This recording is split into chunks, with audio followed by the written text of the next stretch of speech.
Which amongst the following option is corrected representation for Boyle's law. अच्छा ठीक है, देखो बॉयल्स लॉ होता क्या है, P इनवर्सली प्रोपोर्शनल 1/V, ठीक है, कांस्टेंट हटाते हैं तो हमारे पास K आता है अपॉन V हो जाता है, यानी P1 V1 is equal to P2 V2। इतनी बात सिंपल ये इक्वेशन होती है, ठीक है।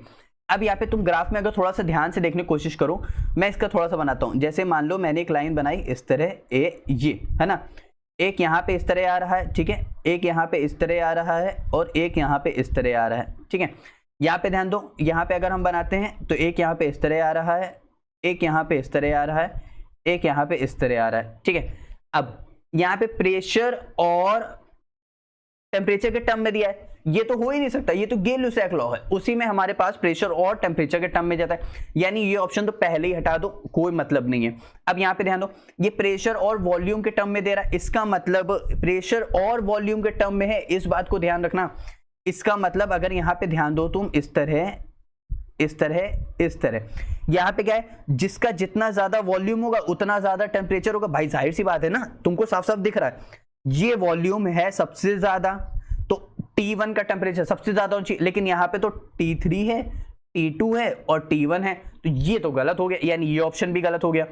अगर P और V के भी टर्म में लेंगे तब भी इन्होंने क्या कहते हैं, अरेंजमेंट इन्होंने गलत दिया हुआ है, तो हम इसको भी हटा देते हैं। अब ऊपर वाले में आते हैं, यहाँ पे क्या है, यहाँ पे ध्यान दो, इसका वॉल्यूम सबसे ज्यादा है, इसका वॉल्यूम सबसे ज्यादा है, या फिर देख लेते हैं इसका टेम्परेचर सबसे ज्यादा है तो इसका वॉल्यूम सबसे कम होना चाहिए।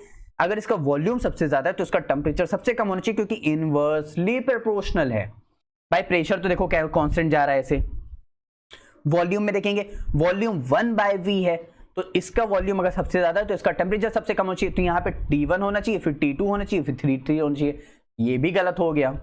इधर आते हैं, यहाँ पे ध्यान दो यहाँ पे क्या है, देखो इसका वॉल्यूम सबसे कम है तो, लेकिन उसका टेम्परेचर क्या होना चाहिए, सबसे ज्यादा होना चाहिए, तो देखो यहाँ पे T3 है, यहाँ पे T2 है और फिर T1, यानी ये ऑप्शन मेरा 1 क्या हो जाएगा, करेक्ट हो जाएगा, क्योंकि बॉयल्स लॉ को करेक्ट रिप्रेजेंट कर रहा है। तो यहाँ पे थोड़ा सा ध्यान देते हैं, तो ऑप्शन नंबर 1 करेक्ट हो जाएगा। At constant temperature pressure of a fixed amount of a gas varies inversely with the volume, this is known as Boyle's law. ये इक्वेशन इसकी करेक्ट है, जिसमें टेम्परेचर और नंबर ऑफ मोल्स क्या हो जाते हैं, कांस्टेंट हो जाते हैं। P डायरेक्टली प्रोपोर्शनल K और 1/V हो जाता है, वेयर K इज कांस्टेंट PV, और ये हमारा फॉर्मूला सिंपली हो जाता है।